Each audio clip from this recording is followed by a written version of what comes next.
Hi friends, Titanic పేరు వినగానే ముందుగా మీకేం గుర్తుకొస్తుంది? హాలీవుడ్ మూవీ గుర్తుకొస్తుంది.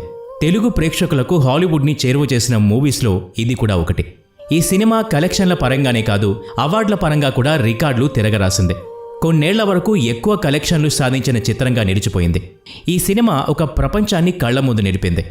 ఆ తర్వాత ఈ సినిమా యొక్క నటీనటులు, దర్శకుడు, టెక్నీషియన్సే కాకుండా టైటానిక్ షిప్ కూడా బాగా ప్రాచుర్యంలోకి వచ్చింది. అంతకు ముందు వరకు టైటానిక్ షిప్ ప్రపంచ ప్రసిద్ధి చెందింది, కానీ సామాన్య జనానికి అంతగా దాని గురించి తెలిసి ఉండకపోవచ్చు. కానీ ఈ సినిమా ద్వారా టైటానిక్ గురించి ప్రపంచవ్యాప్తంగా కొన్ని కోట్ల మందికి తెలిసింది. టైటానిక్ మునిగిపోయి ఇంకా కొన్ని రోజుల్లో 100 ఏళ్లు కాబోతోంది. ఈ సందర్భంగా ఎందుకు ఇన్నేళ్లైనా టైటానిక్ షిప్ని సముద్రం నుంచి బయటకు తీయలేకపోయారు? అంతరిక్షంలో సుదూర ప్రాంతాలకు వెళ్లడానికి ప్లాన్ చేస్తున్న మనం మరి ఎందుకు మన భూమి మీద సముద్ర గర్భంలో ఉన్న ప్రపంచ ప్రఖ్యాత షిప్ని బయటకు తీసి 10 మందికి చూపించలేకపోతున్నాం? ఈ వీడియోలో దాని గురించిన వివరాలు తెలుసుకుందాం. ఇంతవరకు మీకు టైటానిక్ షిప్ గురించి తెలియని విషయాలు ఈ వీడియోలో తెలుసుకోబోతున్నారు. అందుకని ఈ వీడియోని ఎక్కడా స్కిప్ చేయకుండా పూర్తిగా చూడండి. మరింకెందుకు ఆలస్యం, let us start our today's episode.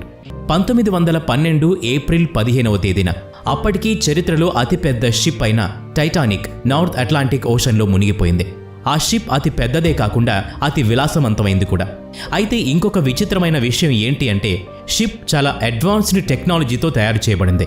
దాన్ని తయారు చేసిన కంపెనీ గర్వంగా ప్రకటించుకుంది, షిప్ ఎట్లాంటి పరిస్థితుల్లోనూ ప్రమాదానికి గురి కాదని, మునిగిపోదు అని.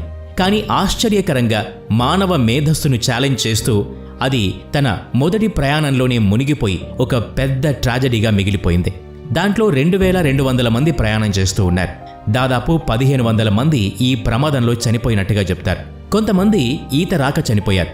ఈత వచ్చిన వాళ్ళు అక్కడున్న -°C వాతావరణాన్ని తట్టుకోలేక ఆ చలికి చనిపోయారు. ఈ షిప్ తయారీకి ఆ రోజుల్లోనే $75 లక్షల ఖర్చయిందట. అయితే 100 ఏళ్లైనా కూడా ఈ షిప్ని ఎందుకు బయటకు తీయలేకపోయారు? ప్రయత్నం చేశారా? చేస్తే ఎలాంటి సవాళ్లు ఎదురయ్యాయి? అన్నీ కూడా ఈ వీడియోలో డిస్కస్ చేసే ప్రయత్నం చేద్దాం. సముద్రం ఎంత పెద్దగా ఉంటుందో మనం కొత్తగా చెప్పాల్సిన పని లేదు. నిజానికి టైటానిక్ షిప్ ఎక్కడ మునిగిపోయిందో దాన్ని కనుక్కోవడానికే 75 సంవత్సరాలు పట్టింది. అయితే టైటానిక్ షిప్ కూడా ఎంత పెద్దది అంటే, దాని యొక్క పొగగొట్టం ద్వారా ఒక పెద్ద రైలును నడిపించవచ్చు. 1985లో అమెరికాకు చెందిన ఒక ఫోటోగ్రాఫర్ కొన్ని కోట్ల రూపాయలు ఖర్చు పెట్టి ఈ టైటానిక్ ఉన్న ప్రాంతాన్ని కనుక్కొని దాని ఫోటోలు తీసి ప్రపంచానికి పరిచయం చేశాడు. ఇన్ని సంవత్సరాలు గడిచిపోయిన తర్వాత కూడా, ఇంత టెక్నాలజీ అడ్వాన్స్డ్ అయిపోయిన తర్వాత కూడా దాన్ని ఇప్పటికీ బయటకు తీయలేకపోతున్నాం. టైటానిక్ షిప్ యొక్క బరువు 1,43,000 టన్నులు. ఎక్కడైతే టైటానిక్ షిప్ మునిగిపోయిందో అక్కడ సముద్రపు లోతు 4 కిలోమీటర్లు.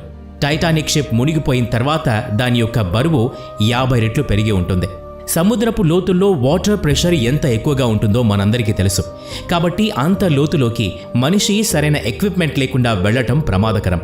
దానివల్ల మనిషి యొక్క ఊపిరితిత్తులు పేలిపోయే ప్రమాదం ఉంటుంది. కాబట్టి మనిషి అంత లోతులోకి వెళ్లటం, అంత బరువైన షిప్ని బయటకు తీయటం చాలా సవాళ్లతో కూడుకున్న పని.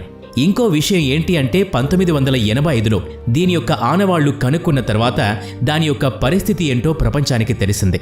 అన్నేళ్ల నుంచి నీళ్లలో ఉన్న వస్తువు అంతకంటే మంచి స్థితిలో ఉంటుందని మనం ఆశించలేం.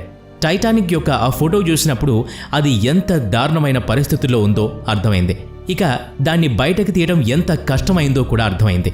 సింపుల్గా చెప్పాలంటే, మీరు టీ తాగుతూ ఉన్నప్పుడు బిస్కెట్ పడిపోతే దాన్ని అలాగే బయటకు తీయటం ఎంత కష్టమో ఇది కూడా అచ్చం అలాంటిదే.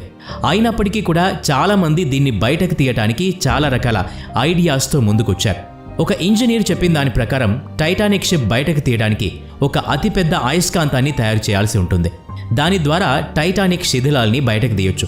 అయితే అంత భారీ మొత్తంలో ఉన్న పదార్థాన్ని 4 కిలోమీటర్ల లోపల నుంచి బయటకు తీయటానికి శక్తివంతమైన అయస్కాంతం, మ్యాగ్నెట్ మన దగ్గర లేదు. ఇంకొక ఇంజనీర్ చెప్పిన దాని ప్రకారం టైటానిక్ని పింగ్ పాంగ్ బాల్ సహాయంతో బయటకు తీయాలి. ఇది కొంచెం హాస్యాస్పదంగా అనిపించిన ఒక పని మొదలు పెట్టే ముందు అన్ని ఐడియాస్ని పరిగణలోకి తీసుకోవాలి. ఒక లైట్ వెయిట్ పింగ్ పాంగ్ బాల్స్తో టైటానిక్ షిప్ మొత్తాన్ని నింపేసి బయటకు తీసే ప్రయత్నం చేయాలి. అయితే పింగ్ పాంగ్ బాల్స్ అంత లోతులోకి చేరుకునే ముందే పేరిపోతాయి. ఇంకొకరు పెద్ద పెద్ద బెలూన్స్ని వాడాలని సలహా ఇచ్చారు. అవి హాట్ ఎయిర్ బెలూన్స్. ఈ బెలూన్ సహాయంతో కొంతమంది వ్యక్తులు గాల్లోకి ఎగరగలుగుతారు. అలాంటి బెలూన్స్ వారు చెప్పిన దాని ప్రకారం హీలియంతో నింపిన బెలూన్స్ని టైటానిక్ షిప్కి కట్టేస్తే అవి నీటి లోపల నుంచి బయటకు తెస్తాయని. అయితే 4-5గురినే పైకి లేపడానికి అంత పెద్ద హాట్ బెలూన్ కావాల్సి వస్తే ఇన్ని లక్షల టన్నుల బరువున్న దీన్ని బయటకు తీయడానికి ఎలాంటి బెలూన్ కావాలి? తర్వాత ఇంకొక ఇంజనీర్ ఇంకొక ఆలోచనతో ముందుకొచ్చాడు. మంచు యొక్క సాంద్రత డెన్సిటీ నీటి కన్నా తక్కువగా ఉంటుంది, అందువల్ల అది నీటిపై తేలుతూ ఉంటుంది. అందుకని టైటానిక్ని పూర్తిగా ఐస్ బర్గ్గా మార్చేస్తే దానికదే పైకి తేలుతుంది. టైటానిక్ షిప్ చుట్టూ ఉన్న నీటిని గడ్డ కట్టించాలి. దానికోసం నైట్రోజన్ వాయువు వాడాలి. అయితే అంత పెద్ద ఏరియాని గడ్డ కట్టించాలి అంటే సుమారు 5 లక్షల టన్నుల నైట్రోజన్ గ్యాస్ కావాలి. అంతేకాకుండా ఆ గ్యాస్ని అంత పెద్ద మొత్తంలో సముద్రపు లోతులోకి తీసుకెళ్లటం మరింత కష్టమైన పని. ఇంకొక ఇంజనీర్ ఇంకొక ఐడియాతో ముందుకొచ్చాడు. తాను చెప్పిన దాని ప్రకారం ఒక రోబోటిక్ మెషిన్ని టైటానిక్ దగ్గరికి తీసుకెళ్లాలి. దాంతో టైటానిక్ని క్లీన్ చేయాలి. దానివల్ల దాని యొక్క బరువు చాలా తగ్గిపోతుంది. దాని తర్వాత టైటానిక్ షిప్ని ఒక పెద్ద చైన్తో బంధించాలి. ఆ తర్వాత అత్యంత శక్తివంతమైన సబ్మెరీన్ సహాయంతో దాన్ని పైకి లాగాలి. దాన్ని క్లీన్ చేయడం దగ్గర నుంచి చైన్తో బంధించడం వరకు రోబోటిక్ మెషిన్ చేయాలి. దీన్ని సాధ్యం చేయాలంటే 20 మిలియన్ కిలోవాట్ విద్యుత్ అవసరం. కానీ సముద్రం నుంచి 650 కిలోమీటర్ల దూరం వరకు ఇంత విద్యుత్తును సరఫరా చేసే వ్యవస్థ లేదు. దానికోసం సముద్రం మధ్యలో ఒక పవర్ హౌస్ ఏర్పాటు చేయాలి. దానికోసం కొన్ని కోట్లు వెచ్చించాలి. టైటానిక్ షిప్ తీసిన తర్వాత ఆ పవర్ హౌస్ యొక్క ఉపయోగం ఏమీ ఉండదు. ఇక అది నిరుపయోగం. చూశారు కదా, ఇలా అన్ని ఐడియాస్ కూడా నిరుపయోగం అయిపోయాయి. ఏదీ కూడా పనికొచ్చే విధంగా లేదు. 2 విషయాలు మనం గుర్తుపెట్టుకోవాలి. ఒకటి బడ్జెట్, 2 టెక్నాలజీ. కొత్త టెక్నాలజీ కావాలంటే దానికి తగ్గ బడ్జెట్ కావాలి. అంత బడ్జెట్ ఎవరు పెడతారు, ఎందుకు పెడతారు? దీని కారణంగా కొన్ని సంవత్సరాల వరకు ఇలాంటి ఐడియాస్ వస్తూనే ఉన్నాయి. ఏదీ వర్కౌట్ కాలేదు. అలా దాన్ని బయటకు తీయడానికి కావాల్సిన ఐడియాస్ కొనసాగుతూనే ఉండగా మనకి ఇంకొక ప్రశ్న కూడా ముందుకొస్తుంది. ఒకవేళ టైటానిక్ షిప్ని బయటకు తీసిన తర్వాత దాని పరిస్థితి ఏంటి? అంటే ఏదైనా ఒక కంపెనీ కొన్ని 100 కోట్లు ఖర్చు పెట్టి దాన్ని బయటికి విజయవంతంగా తీయగలిగినా మళ్ళీ అంత డబ్బుని ఆ కంపెనీ సంపాదించగలదా? ఏ కంపెనీ అయినా ఎంత ఖర్చు పెట్టినా మళ్ళీ దానికి తిరిగి ఆ డబ్బులు వచ్చే పరిస్థితుల్లోనే దానికి సిద్ధపడుతుంది. టైటానిక్ షిప్ని బయటకు తీయాలన్న ఆలోచన కన్నా ముందు అసలు దాన్ని ఎందుకు బయటకు తీయాలి, తీస్తే ఏమొస్తుంది అన్న ప్రశ్న కూడా వేసుకోవాలి. దాన్ని బయటకు తీసి ఏ విధంగా దాన్ని ఉపయోగించుకోవచ్చు? కొంతమంది ఆలోచన ప్రకారం దాన్ని ఒక మ్యూజియంగా ఏర్పాటు చేసి దాని ద్వారా డబ్బు సంపాదించవచ్చు. అయితే ఇక్కడ మనం గమనించాల్సిన ఇంకొక విషయం ఏంటంటే టైటానిక్ షిప్ని బయటకు తీయడానికి ఎంత ఖర్చు అయితే అవుతుందో అంత ఖర్చు దాన్ని మ్యూజియంలో పెడితే వచ్చే 100 సంవత్సరాల వరకు కూడా వెనక్కి తిరిగి రాకపోవచ్చు. టైటానిక్ మునిగిపోయి 100 సంవత్సరాలు అయిపోయింది. ఈ 100 సంవత్సరాల్లో దాంట్లో ఉన్న లోహం పరిస్థితి ఎలా ఉందో మనం అంచనా వేశాం. నీటిలో ఉన్న కొన్ని లక్షల రకాల బ్యాక్టీరియా దాన్ని తింటూ ఉంది. ఇంకొక విషయం ఏంటంటే పరిశోధకుల అంచనా ప్రకారం 2030 వరకు టైటానిక్ షిప్ ఆ బ్యాక్టీరియా కారణంగా మాయమైపోవచ్చు.